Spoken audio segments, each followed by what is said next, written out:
सरलीकरण का प्रश्नावली 4A प्रारंभ होने जा रहा है।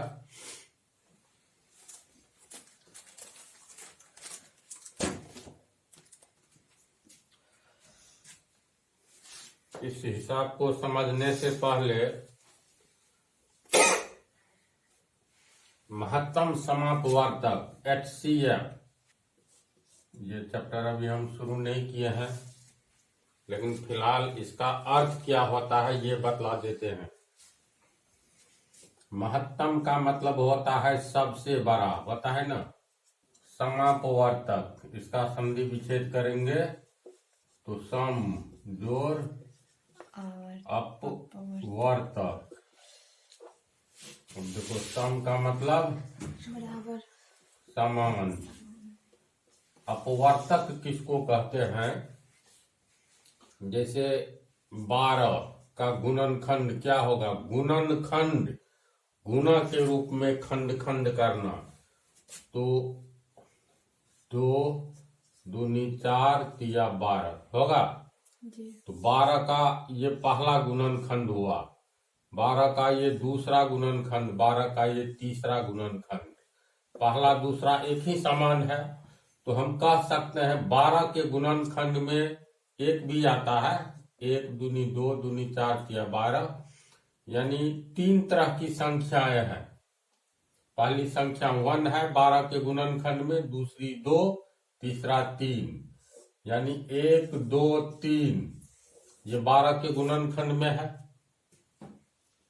तो प्रत्येक गुणनखंड को अपवर्तक कहा जाता है। तो इसका अर्थ क्या हो गया? गुणनखंड यानी गुना का खंड। अब अर्थ निकालो तो महत्तम समापवर्तक का।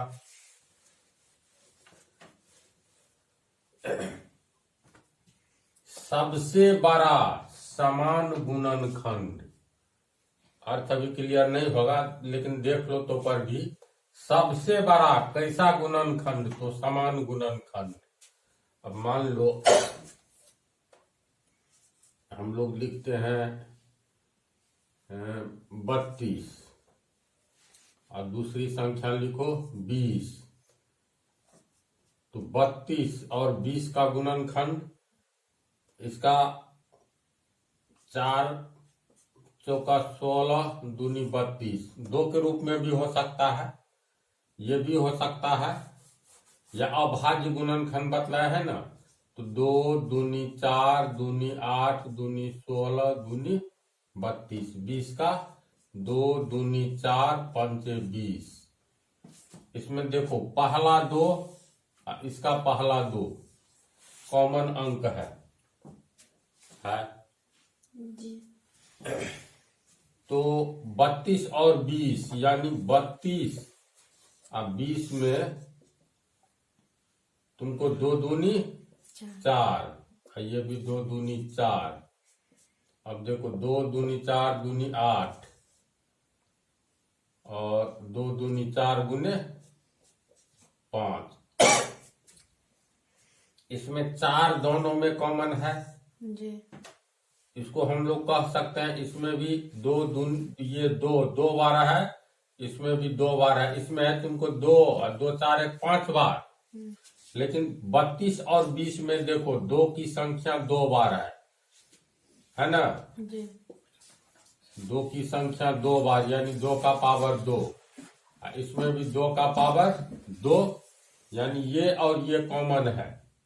तो कॉमन अंक अगर हम निकाल लेंगे, कॉमन अंक हो गया ना दोनों में 4, तो 4 के अलावा कोई ऐसा 32 के गुणनखंड में नहीं है और 20 के गुणनखंड में नहीं है जो दोनों में कॉमन है।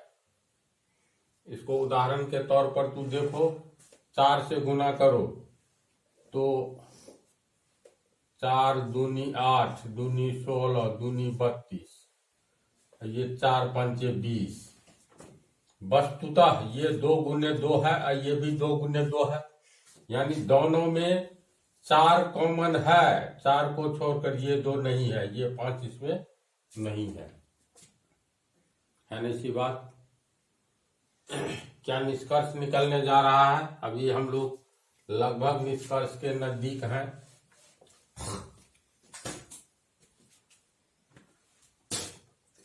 अब जैसे मान लो 60 और 48 की बात करें, एक संख्या और ले लो 36। इस तीनों की बात करें, तीनों के गुणनखंड में और भाज्य गुणनखंड में कुछ न कुछ संख्याएं कॉमन होना ही चाहिए, जो कि अन्य संख्या कॉमन नहीं होगा। जैसे इसको तोड़ेंगे तो 2 दूनी 4 या 12 पंचे 60, इसको तोड़ो 2 दूनी 4। अभाज्य गुणनखंड में सब संख्या अभाज्य संख्या है। जो इस संख्या को एक और स्वयं को छोड़कर किसी से नहीं काटा जाए उसे अभाज्य संख्या कहते हैं। ये सब तो बतला दिए हैं। इसका अभाज्य गुणनखंड देखो, 2 दूनी 4 दूनी 8 दूनी 16 या 48, सब अभाज्य संख्या आ गया ना।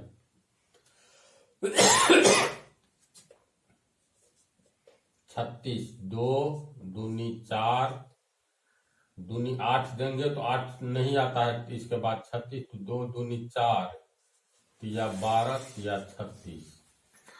अब तीनों में देखो तो कौन सी संख्या कॉमन है? 2। इसमें 2 बार 2 है, इसमें भी ये 2 ही बार है, तो इसमें भी ये 2 बार है, इसमें भी ये 2 बार है। इसके बाद मिलाओ, 3 2 बार है, इसमें 3 एक ही बार है, एक ही बार है। ये 3 है कॉमन, एक तो 3 हुआ। इसके बाद देखो ये 3 एक ही बार था, 5 इसमें नहीं है, इसमें नहीं है।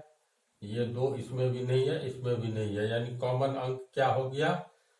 कॉमन अंक हो गया 2 गुने 2 गुने 3, यानी 2 दूनी 4 तिया 12, 2 दूनी 4 तिया 12, 2 दूनी 4 तिया 12। तो दी गई संख्याओं में मतलब कॉमन अंक के गुणनफल को हम लोग दी गई संख्या का महत्तम समापवर्तक कहते हैं। यानी सबसे बड़ा समान गुणनखंड। वास्तव में इसका हम लोग गुणनखंड, ये गुणनफल भी तो इसको लिख सकते हैं ना, 60 को 12 गुने 5, 12 पंचे 60, 48 में 12 चौका 48 और 36 में 12 तिया 36। ये 12 एक ऐसी संख्या है जो समान संख्या है ना, समान गुणनखंड। ये तीनों में देखो तो समान गुणनखंड, इस रूप में गुना करते हैं तो अंत में 12 आता है ना। तो 12 एक ऐसी, एक और केवल एक ऐसी संख्या है जो दी गई संख्याओं के अभाज्य गुणनखंड में एक समान है। और उसी संख्या को हम लोग कहते हैं सबसे बड़ा समान गुणनखंड। ये गुणनखंड सबसे बड़ा है, जो तीनों में सबसे बड़ा समान है ना, सबसे बड़ा है। सबसे बड़ा है कैसे, सो समझा? तो ऐसी ही संख्या को हम लोग दी गई संख्या का महत्तम समापवर्तक कहते हैं। तो इसको, और दूसरी बात ये, इसका बेहतरीन और हमेशा के लिए याद रखने वाला परिभाषा देख लो। इस हिसाब का थ्योरी है, समझा ना। हालांकि ये चैप्टर ही है जिसको बताएंगे, लेकिन आ गया बीच में महत्तम समापवर्तक किसे कहते हैं इस पर। मान लो कोई दो संख्या लो, जैसे मान लेते हैं हम पहला लिए 30 और दूसरा लिए 20। तो 30 और 20 को काटने वाली कितनी संख्याएं हैं? कितनी ऐसी संख्याएं हैं जो 30 और 20 को पूर्ण रूप से काट देती है, यानी शेषफल शून्य आता है? तो देखो 30 पर आओ, एक तो सब में है, एक हर एक संख्या को पूर्ण रूप से काट देता है। तो एक को फिलहाल भुला जाओ, या चलो एक भी लो, 30 को 1 पूर्ण रूप से काटेगा, 30 में 2 2 से भाग दो, 15 दूनी 30 पता है ना। तो दूसरा हो गया 2 पूर्ण रूप से काट रहा है, 10 तिया 30, 3 भी काट रहा है, 4 नहीं काट रहा है लेकिन 5 काट रहा है, 5 छक्के 30, 6 भी काट रहा है, 6 पंचे 30, 7 8 9 नहीं काट रहा है, 10 काट रहा है, फिर सीधे 15 काट रहा है, 30 और 30 को काट रहा है है ना इसी बात। इसके बाद आओ 20 पर, 1 काट रहा है, 2 को 10 से गुना करेंगे, 2 दहाई 20, 10 2 भी काट रहा है, हाँ 2 काट रहा है, 2 गुने 10 बराबर 20, 2 दहाई 20, 3 4 4 काट रहा है, 4 पंचे 20, 5 काट रहा है, 5 का 20, 6 नहीं 7 नहीं 8 नहीं 10, 10 काट रहा है, 10 दूनी 20, और 20 को 20 काट रहा है। दोनों में ध्यान से देखो, दोनों के गुणनफल है ये, और सॉरी मतलब पूर्ण रूप से काटने वाली संख्याओं का ये समूह है। 30 को ये दी गई संख्याएं पूर्ण रूप से विभाजित कर देती है और शेष में शून्य आता है, और 20 को ये संख्याएं काट रही है पूर्ण रूप से, शेष फल शून्य आता है। लेकिन दोनों को 30 एवं 20 को कौन सी सबसे बड़ी संख्या है जो दोनों को काट रही है? तो सबसे बड़ी कौन सी संख्या है जो 30 एवं 20 को काट रही है? सबसे बड़ी, एक छोटी है, 2 भी छोटी है, एक ये छोटी है दोनों, 3 इसमें नहीं है, 5 ये भी काट रही है दोनों को।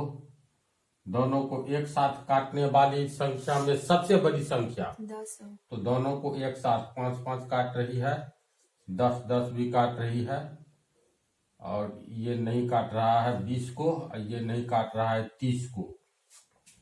तो दोनों में देखो तो दोनों में आ गया तुमको, इसमें आ गया 1 2, दोनों में कॉमन संख्या 1 2 5 10, 1 2 5 10, इसमें 1 2 5 10, 2 5 10। दी गई संख्याओं को पूर्ण रूप से काटने वाली संख्याओं में, कॉमन संख्याओं में दोनों को एक साथ पूर्ण रूप से काटने वाली संख्याएं कितनी है जो एक साथ काट रहा है? एक साथ का मतलब ये देखो, 4 30 को नहीं काट रहा है तो 4 की गिनती नहीं करेंगे, एक साथ काटे। 30 को जैसे 5 काट रहा है, 5 छक्के 30, 20 को भी ये 5 का 2 है, 1 है, 10 है ना। तो दोनों को एक साथ पूर्ण रूप से विभाजित करने वाली संख्याओं में सबसे बड़ी संख्या दी गई संख्या का महत्तम समापवर्तक होता है। महत्तम यानी सबसे बड़ा, समापवर्तक समजोड़ अपवर्तक, समान अपवर्तक यानी गुणनखंड। 30 का गुणनखंड 10 है ना, 10 गुने 3, 20 का गुणनखंड 10 है ना, 10 गुने 2। ये सब क्या है? ये दोनों दी गई संख्याओं का एक समान गुणनखंड है, एक समान अपवर्तक है। गुणनखंड मतलब अपवर्तक, याद रह जाएगा। तो सबसे बड़ा एक समान, सबसे बड़ा समान अपवर्तक, सबसे बड़ा समान अपवर्तक, ये सब तो अपवर्तक है गुणनखंड। तो सबसे बड़ा कौन? तो 10 है। तो महत्तम यानी सबसे बड़ा समजोड़ अपवर्तक, समापवर्तक, समान अपवर्तक यानी समान गुणनखंड जो सबसे महत्तम हो, बड़ा हो। तो ऐसी ही संख्या को, ऐसे ही अपवर्तक को, ऐसे ही गुणनखंड को हम लोग महत्तम समापवर्तक कहेंगे, दी गई संख्याओं के लिए। समझी? जी। तू भी समझा? तो इसका परिभाषा खाली लिखा देते हैं, जब समझ गया तो।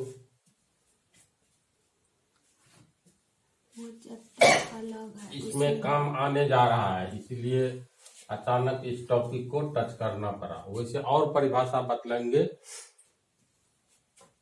प्रोग्रेशन के आधार पर भी इसका परिभाषा होता ये है। चैप्टर ही अलग है, उसी में। अलग है तो अभी काम आ गया अचानक, चलो न थोड़ी जानकारी ले लो।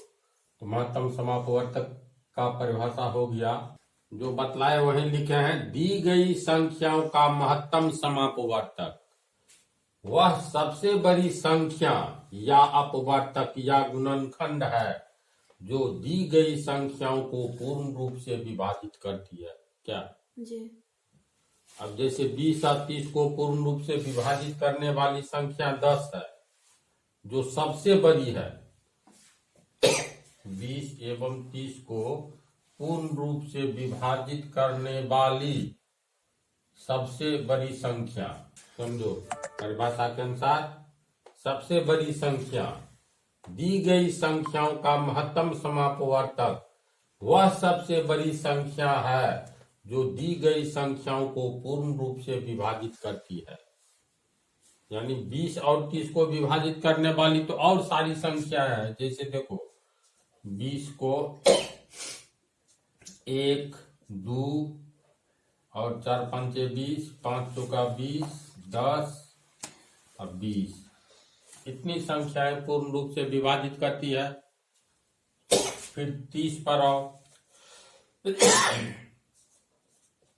1, 2 से भी कटेगा, 3 से भी कटेगा, 5 से कटेगा, 6, 10, 15 और 30, इतनी ही संख्याओं से 30 पूर्ण रूप से विभाजित होती है। अब इन दोनों संख्याओं में इन दोनों संख्या को कौन ऐसी संख्या है जो पूर्ण रूप से विभाजित करती है? तो दोनों में 1 1 है, 2 2, 4 इसमें नहीं है, 3 इसमें नहीं है, 5 और 10 इसके बाद कोई नहीं। तो 20 को और 30 को एक साथ 1 2 5 10, 1 2 5 10, ये 4 संख्याएं हैं, मतलब 1 2 5 10, इसमें भी कॉमन 1 2 5 10। तो परिभाषा के अनुसार दी गई संख्याओं का महत्तम समापवर्तक वह सबसे बड़ी संख्या है जो दी गई संख्याओं को पूर्ण रूप से विभाजित करती है। 20 एवं 30 को एक साथ विभाजित करने वाली इन संख्याओं में सबसे बड़ी संख्या 10 है ना? इसीलिए 10, 20 एवं 30 का HCF हाईएस्ट कॉमन फैक्टर यानी महत्तम समापवर्तक होगा।